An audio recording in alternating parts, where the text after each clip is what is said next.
aqui é a Jéssica e hoje é dia de inaugurar um quadro no canal.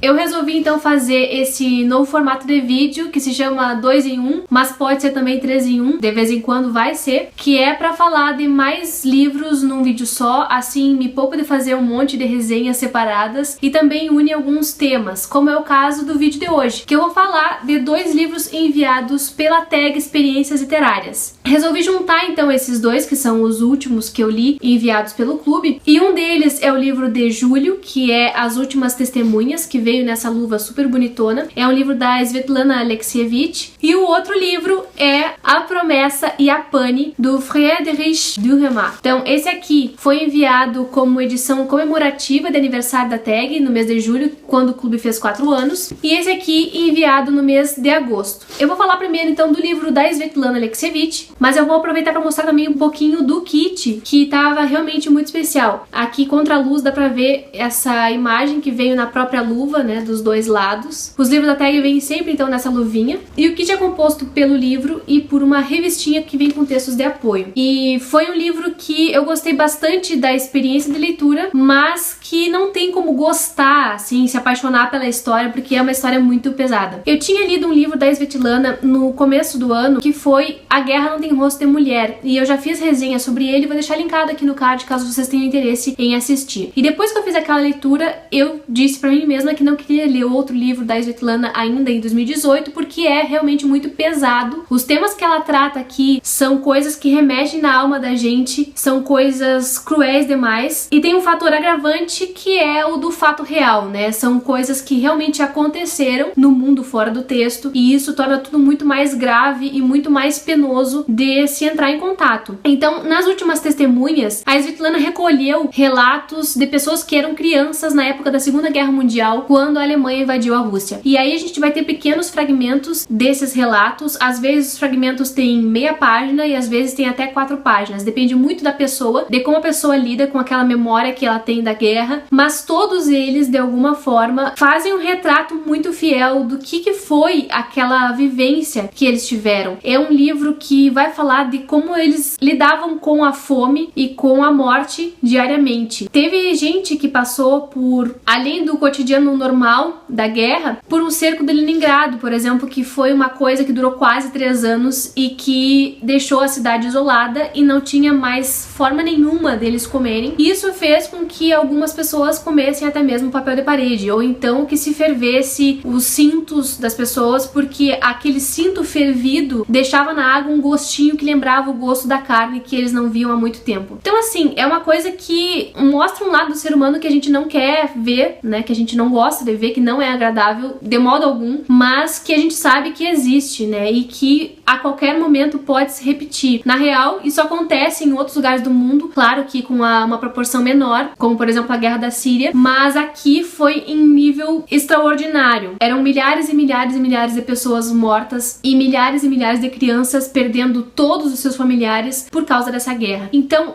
quem gosta do tema da Segunda Guerra Mundial, esse é um bom livro. Por outro lado, é um livro difícil, acredito eu, para quem tem filhos, por exemplo, porque são retratos muito dolorosos de perda de familiares, de perda da mãe, de crianças que não cresceram com as mães por causa da guerra e que não podem nem ouvir a palavra mãe. Além disso, tem cenas dolorosas de assistir, de coisas que os soldados alemães faziam, né, em forma de tortura, que não é novidade, mas é sempre triste e horroroso. Cenas que demonstram pura violência pelo simples prazer da violência. Para além da guerra, existe essa vontade do ser humano de torturar, de fazer o mal no seu extremo, né, no máximo que puder fazer. Isso é horrível. Então, eu fiquei um pouco traumatizada, já tinha ficado traumatizada com A Guerra Não Tem Rosto da Mulher, e com esse aqui, então, foi pior ainda. Mas, assim, são livros necessários. Então, eu recomendo a leitura, mas recomendo também que a pessoa saiba muito bem o momento em que ela vai ler isso, porque ele pode mexer em muitas coisas. Há quem diga que não se impressionou emocionou muito com esse livro depois de ter lido Vozes de Chernobyl, mas como eu tô lendo a Svetlana por ordem de publicação, eu tô achando que a escrita vai crescendo. Então talvez seja isso, talvez seja o momento da escrita, talvez seja o momento que a pessoa lê o livro. E também tem gente que não gosta porque os relatos começam a se repetir muito. O meu conselho é que se leia um pouco de histórias por dia, assim, não se leia de uma vez só o livro da Svetlana, qualquer um deles, porque senão realmente, como os temas são os mesmos, acaba cansando o leitor. De qualquer forma, eu acho que historicamente é uma leitura válida, culturalmente é uma leitura válida, tira a gente da zona de conforto, mostra pra gente uma realidade que a gente não tem, que a gente não tem nem noção de como foi, e faz com que a gente reconheça os privilégios que a gente tem. Por pior que seja o nosso cenário hoje, houve coisa pior e vai continuar existindo coisa pior. Continua existindo gente passando fome, continua existindo pessoas que estão em estado grave politicamente nos seus países e que precisam fugir do país, precisam ir para outros lugares por causa da guerra. É um livro que vai fazer refletir bastante, então recomendo, com essas ressalvas, recomendo a leitura sim. Havia muitas crianças como nós, e todas estavam procurando pelos pais, mesmo que soubessem que eles haviam sido assassinados. Mesmo assim, nos diziam que procuravam por papai e mamãe, ou algum parente. Andamos.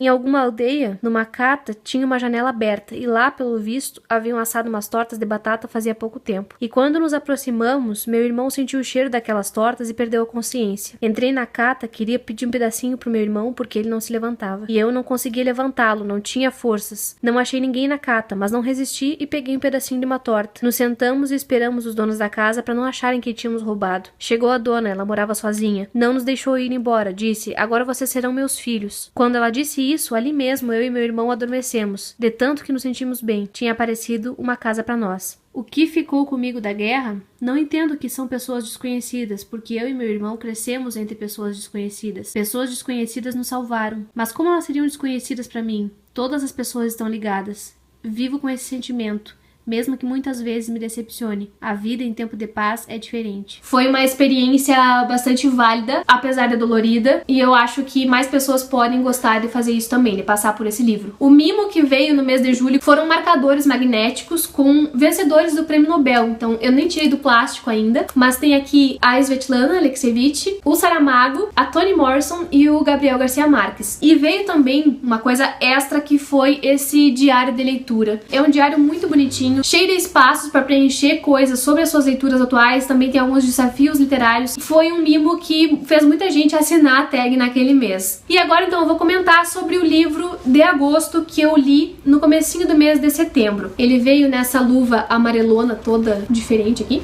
mesma coisa do outro, né? Vem o livro e vem a revistinha. E esse livro é de um autor suíço. E aqui a gente tem duas obras desse autor. Eu diria que é um romance e uma novela, mas tem gente dizendo que são duas novelas e tudo bem, não interessa muito o formato. O que interessa é que são duas obras bastante envolventes e que eu não tava esperando por isso, não tava esperando a experiência que ele me proporcionou. Além do livro e da revistinha, nesse kit o mimo foi um quebra-cabeça literário que monta uma imagem que tem relação com uma das histórias que vem aqui nesse livro. Assim que eu tiver uma folga, eu vou fazer essa montagem. Aqui a gente tem uma grande homenagem ao gênero policial, ou então uma desconstrução do gênero, o que eu acho muito interessante. Eu não costumo ler romances policiais porque essa coisa da investigação, do crime, do suspense, eu prefiro acompanhar em narrativas cinematográficas ou então em série de TV, série de Netflix e etc. Mas dessa vez eu fui fisgada pelo gênero em forma de livro porque o autor aqui desconstrói, brinca muito com essa coisa da estrutura do romance policial. Ele faz uma metaliteratura, ou seja, ele fala do processo da escrita, e eu sempre gosto de textos literários que fazem isso, que brincam, provocam o leitor a pensar sobre a construção da literatura, sobre a escrita, sobre o processo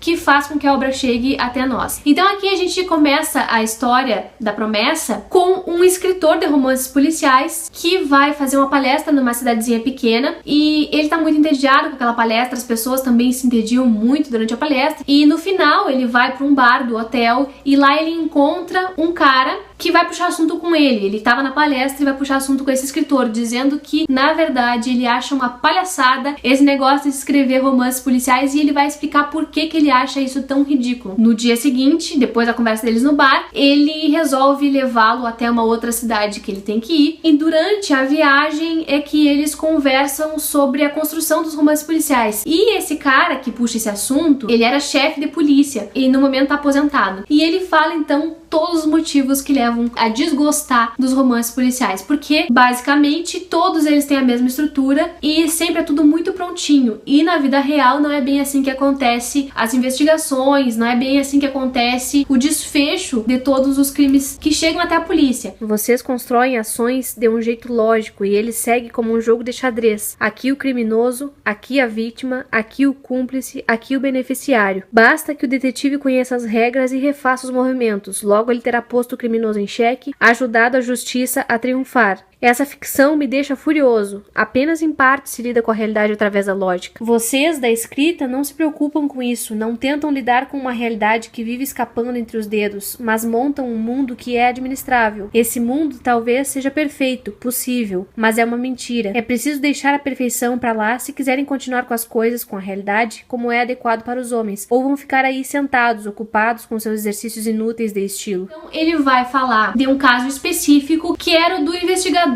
chamado Matai. Era muito bem conceituado, ele sempre resolvia todos os crimes que chegavam até ele, mas aconteceu um baita de um problemão com esse cara. Um crime lá que ele prometeu resolver foi resolvido pela justiça, então pegaram um cara que seria o criminoso e o cara acabou se matando, e isso intrigou muito o Matai. Então ele resolve fazer toda uma volta pra descobrir o que realmente aconteceu. E isso leva o personagem por um caminho muito estranho. E eu não posso falar mais da história porque senão eu vou entregar muito. Mas assim, é um romance policial que foge de todas as expectativas que a gente possa ter. O que a gente pensa que é o desfecho não é o desfecho. E isso prende o leitor do começo ao fim. Eu li esse livro numa sentada. Acho que um pouco mais de 3 horas eu dei conta dessa leitura porque não dava pra parar de ler realmente. A segunda obra que tem aqui é a Pani. E a Pani é muito mais curtinha, mas eu posso dizer que é mais interessante ainda que a Promessa, porque na Pani é o formato como a história acontece. Ela se desenrola numa noite só, num jantar. Tem um cara que tá viajando, ele é caixeiro viajante, representante comercial de uma empresa de tecidos, e ele tem uma pane no carro dele à tardinha, não dá pra consertar aquilo durante a noite, e ele resolve ficar ali na cidade mais próxima de onde ele tá. Acaba que ele é direcionado a uma casa, uma mansão, onde se reúnem 4 senhores que são pessoas ligadas à justiça de alguma forma. Então tem um ex-juiz, tem um ex-advogado, tem um ex-promotor público e um carrasco. E esses 4 caras se reúnem para se divertir porque eles são já aposentados. Simulam, quando se encontram, a cena de um júri. Então toda vez eles resolvem um caso num júri fictício na sua casa, em meio a um belo jantar, muito bem servido, com muitos vinhos e tal. E esse cara que chegou nessa cidadezinha, ele é convidado para participar desse jantar e ele se envolve ali. No princípio ele acha que não vai ser nada demais, mas a coisa toma uma proporção muito grande e é realmente surpreendente o desfecho dessa história. Fala muito sobre culpa, é uma coisa de investigação da alma humana quase, de tanto que eles investigam, de tanto que eles fuçam na vida daquele homem, mesmo sem conhecer ele, e quando chegou no final eu fiquei sem entender o que tinha acontecido, tive que voltar ali. Então essa minha primeira incursão no romance policial foi muito boa porque eu gostei dessa brincadeira toda que o autor faz. Brinca com o gênero, ele brinca com a produção literária, ele critica, faz a gente repensar no papel dos escritores e eu acho isso tudo sempre muito válido. Então gostei bastante dessa experiência de leitura e recomendo, quem tiver a oportunidade de ler A Promessa e a Pani, leia porque vale muito a pena. Isso aqui é bom pra sair de ressaca literária e também é bom pra fazer maratona de leitura, porque são obras que a gente lê assim muito rápido. Então é isso. Espero que vocês tenham gostado desse vídeo duplo. Caso alguém tenha interesse em fazer a assinatura da tag e passar por esse tipo de experiência literária também, que tira a gente da zona de conforto, eu deixo sempre aqui embaixo, no box da descrição do vídeo, o link para acessar o site da tag e se associar. Na hora de fazer o cadastro, se vocês usarem o meu cupom promocional que tá aparecendo aqui na tela, vocês ganham R$35 para gastar na lojinha da tag. Na lojinha da tag tem um monte de mimos, tem acessórios acessórios, tem papelaria, tem livros pra vender, tem de tudo um pouco, inclusive os kits passados da tag, que quando a pessoa se torna associada, ela pode ter acesso. Então, se vocês quiserem receber esses R$35 pra usar como puder na lojinha, use esse cupom, porque isso vai dar tanto pra vocês, esses R$35, quanto pra mim. A tag é um clube de assinatura que eu recomendo sempre, especialmente o Curadoria, por essa função de trazer pra gente livros que a gente não compraria sozinhos, que a gente não buscaria sozinhos, talvez. São experiências literárias realmente bastante diferentes e tem acrescentado muito na minha vida, e por isso que eu faço propaganda mesmo. Se vocês se associarem até 8 ou 9 de outubro, vocês vão receber o kit de outubro em casa, que vai ser de um autor italiano, um livro clássico que é muito bem comentado e eu acho que vale a pena. Se está chegando agora, seja muito bem-vindo. Muito obrigada pela companhia até o final do vídeo e a gente se vê no próximo.